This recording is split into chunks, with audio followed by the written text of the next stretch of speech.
और live in में रहना क्या गलत है भैया? क्या गलत है? ना 7 फेरे, ना माँ बाप की रजामंदी और ना समाज की मर्यादा, फिर भी इसे हम कहते हैं modern love. Live in relationship एक ऐसा चमकता जाल जो बाहर से आजादी दिखता है पर अंदर से वो अंधकार में ले जाता है। और आज की युवा पीढ़ी इसे फ्रीडम का नाम देती है।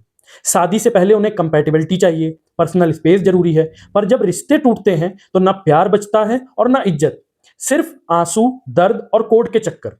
और जिसे हम इंस्टाग्राम की रील में परफेक्ट लव देखते हैं, पर असलियत में उसके आंकड़े कुछ और ही चीख चीख कर बता रहे हैं। एनसीआरबी का डेटा कहता है कि पिछले 5 साल में लिव इन रिलेशनशिप्स में डोमेस्टिक वायलेंस के केस 120% बढ़े। 70% लिव इन रिश्ते 1 साल से पहले ही टूट जाते हैं। और ऐसे में 80% लड़कियां इमोशनली, फिजिकली या फाइनेंशियली एक्सप्लॉइट होती हैं। और वैलेंटाइन वीक और न्यू ईयर के बाद इमरजेंसी पिल्स और एबॉर्शंस के केसेस में एकदम से उछाल आता है।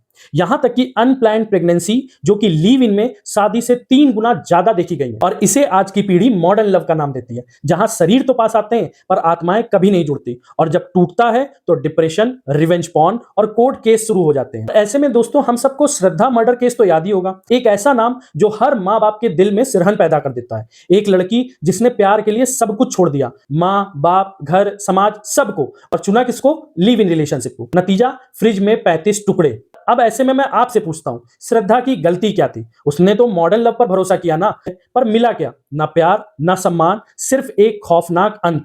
दोस्तों, श्रद्धा अकेली नहीं थी, हजारों श्रद्धा आज लिव इन में है, सपने देख रही हैं। पर सच ये है, पर लिव इन में कमिटमेंट नहीं, सिर्फ स्वार्थ होता है। ऐसे में जब हमारे प्रेमानंद जी महाराज ने कहा लड़कियां पवित्र नहीं रही, लड़कों में संयम नहीं है, तो समाज ने उन्हें बैकवर्ड कहा। पर श्रद्धा का कत्ल क्यों हुआ? क्या वो उनकी चेतावनी का सबूत नहीं है? हमारा सनातन कहता है रिश्ते आत्मा के होते हैं, शरीर के नहीं। शादी 7 जन्मों का वचन है, ना कि इंस्टाग्राम की रील। क्योंकि लिव इन में ना लक्ष्मी है ना गौरी, लड़की देवी नहीं प्रयोग बन जाती है, या तो छोड़ दी जाती है या श्रद्धा की तरह काट दी जाती है। लिव इन में प्यार नहीं, बस टाल मटोल होता है, शादी का, सम्मान का, भविष्य का और कभी कभी मौत का भी। तो मेरे भाइयों और बहनों, प्रेमानंद जी की बात सुन लो, संस्कारों को गले लगा लो, वरना अगली श्रद्धा क्या पता कौन होगा।